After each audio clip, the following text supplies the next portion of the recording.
सीमा पुणेरी स्वाद मध्ये तुमचं सर्वांचं स्वागत आहे।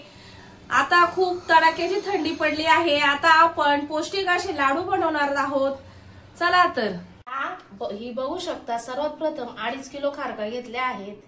त्या आपण अशा एका खलबत्त्याच्या किंवा सुरीच्या साहाय्याने अशा त्याची बी काढून घ्यायची आहे। तोंडाचा जो भाग असतो ते काढून घ्यायचा आहे। बघू शकता अशा प्रकारे त्या आपण हाताच्या साहाय्याने काढून घ्यायच्या आहेत। अशा सर्व खारकांचे आपण 2-2, 3-3 तुकडे करून घ्यायचे आहेत। अशा प्रकारे आपण खारका साफ करून घेणार आहोत। कढई तापायला ठेवलेली आहे। कढई तापायला ठेवलेली आहे। गॅस फास्ट करायचा आहे आणि आपण त्याच्यामध्ये तूप टाकायचं आहे। थोडस तूप टाकलं आहे।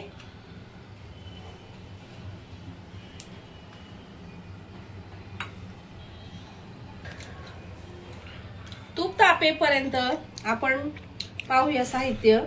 2.25 किलो खोबरं आहे। सुकं खोबरं आहे। छान असं खिसून घेतलं आहे खिसणीने। त्यानंतर आपण 2.5 किलो जी खारीक होती छान 2 दिवस उन्हामध्ये सुकून ती बिया वगैरे काढून त्याच्या डंकी मधून छान अशी कुटून आणली आहे। पाहू शकता तुम्ही।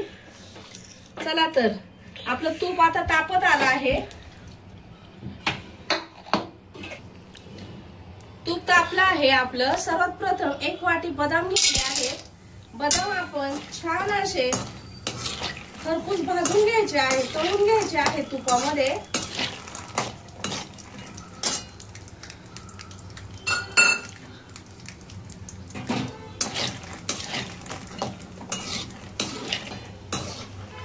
आता आपण बदाम छान लालसर झाले आहेत, तुपामध्ये तळून घेतले आहेत। आता आपण ते काढून घेत आहोत।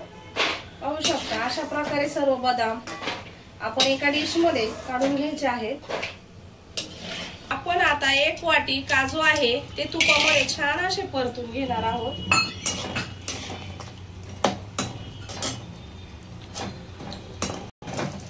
पाहू शकता आपले काजू छान असे लालसर तुपामध्ये तळून झाले आहेत। ते आपण आता काढून घेत आहोत। 1 वाटी डिंक आहे, हा आपण तेलामध्ये छान असा तळून घ्यायचा आहे।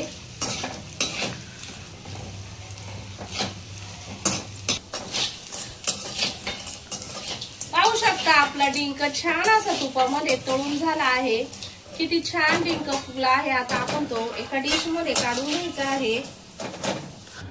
पाहू शकता गॅस चालू केला आहे आपण। परत त्याच्यामध्ये कप भर म्हणजे अर्धा ग्लास पाणी टाकलं आहे आणि अर्धा किलो साखर टाकली आहे। आपण आता याचा साखरेचा पाक करून घ्यायचा आहे।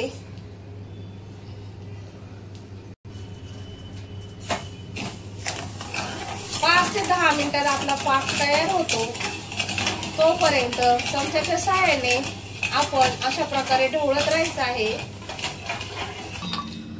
पाहू शकता खलबत्त्यामध्ये काजू आणि बदाम थोडे जाडसर असे कुटून घ्यायचे आहेत। पाहू शकता अशा प्रकारे आपण काजू आणि बदाम त्याची पेस्ट करून घेतली आहे। आणि हे आपण डिंक आपण अशा प्रकारे बारीक केला आहे मिक्सर मध्ये। आता आपली पाहू शकता आपला पाक तयार झाला आहे छान असा। सर्वात प्रथम आपण जे तुपाचं जे वाडगं होतं त्याच्यामध्ये आपण सर्वात प्रथम जे खिसलेलं खोबरं आहे ते टाकणार आहोत। त्यानंतर आपण जी खारीक आहे बारीक केलेली कुटून आणलेली ती खारीक त्याच्यामध्ये ऍड करणार आहोत।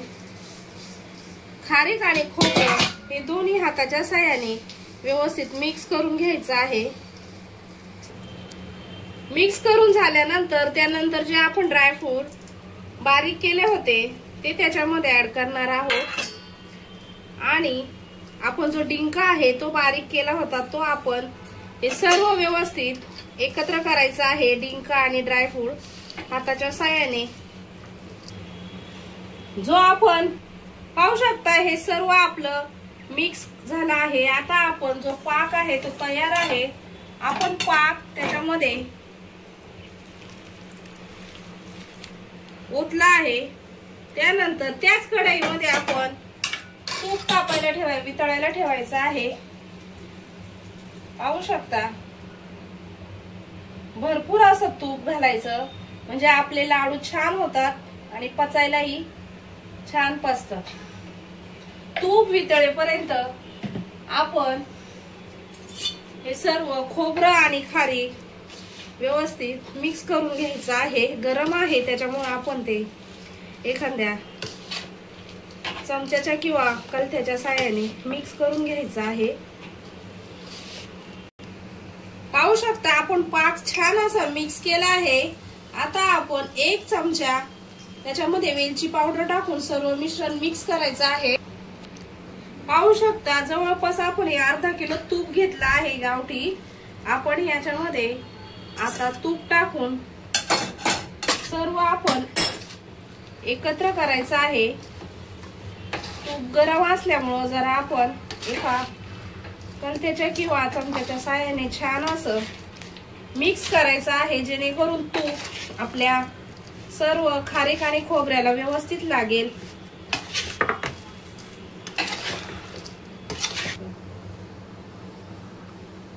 पाहू शकता आपलं तूप छान असं सगळं खारीक आणि खोबऱ्याला व्यवस्थित लागलं आहे। आपण आता त्याचे छोटे छोटे असे लाडू बनवून घेणार आहोत। पाहू शकता अशा प्रकारे आपण आता सगळे लाडू बनवून घेणार आहोत। अशा प्रकारे आपण सर्व लाडू बनवून घेणार आहोत। पाहू शकता किती छान आपला असं तूप हातात येत आहे। असे दाबून छान लाडू बनवले की लाडू लवकर फुटत नाही। हे खायला खूप छान आणि पौष्टिक लाडू आहेत। पाहू शकता आपले पौष्टिक लाडू तयार आहेत। तुम्ही एकदा अशा प्रकारे घरी बनवून बघा। व्हिडिओ आवडला असेल तर व्हिडिओला लाईक करा, सबस्क्राईब केलं नसेल तर चॅनलला सबस्क्राईब करा। धन्यवाद।